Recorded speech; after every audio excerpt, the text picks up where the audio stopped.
The question of whether Palestine should be recognised as a state was debated during plenary with EU Foreign Policy Chief Federica Mogherini. After Sweden's decision, according to which the country that has recognised the occupied state of Palestine officially, the Palestinian question has come to the core of European political debate in recent weeks. Sweden became the first major European country to make the official recognition of the state.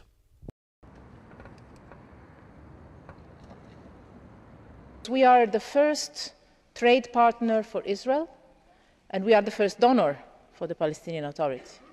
And we can be the first political player in the region to facilitate a dialogue that has to be a direct dialogue between the Israelis and the Palestinians, but that maybe for the first time really has the chance of becoming regional. You know very well that the recognition of a state is not within the competences of the European Union. This is a competence technically and politically, responsibility of member states, of single member states.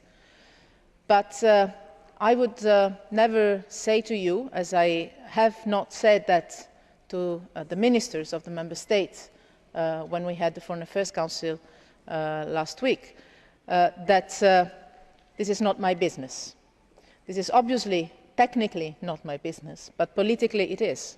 I think that we need to share a vision, to share a common understanding of the situation, and also, if we manage, and I think the European Parliament can help me in that, can help us in that, also to shape a common European approach of national initiatives that could go in the same direction. And only if we send united messages as European Union in the region, our potential can be really used. I think it's right that we go into the details of what our historical position is, to remind ourselves what does it mean, a two-state solution.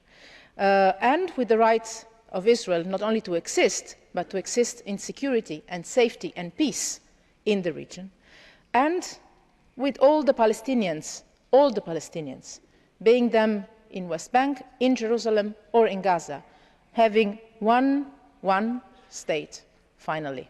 There is no way of having security if we do not also have a Palestinian state. There is no way of having a Palestinian state if we do not guarantee security, stability and peace also to the Israelis. That is the very same concept, the core of the efforts that the European Union has always worked on. Today, it's probably more difficult than ever, but sometimes it's when it is more difficult then people around the table realise that a plus of political will and internal leadership is needed and might make an effort in that direction. Why should the European Parliament act? Because there is impatience at the continued settlement building and a despair at the continuing death toll. Because, as we have already heard from Ms Mogherini, EU foreign ministers are discussing this and that there are merits to a common EU approach. I personally have deep concerns regarding whether this particular motion today for unilateral recognition of Palestine is indeed premature. The dual needs of mutual recognition and concrete security arrangements on the ground, which are of paramount importance in achieving peace, would not be addressed by EU member states granting immediate symbolic recognition to a fledgling Palestinian state.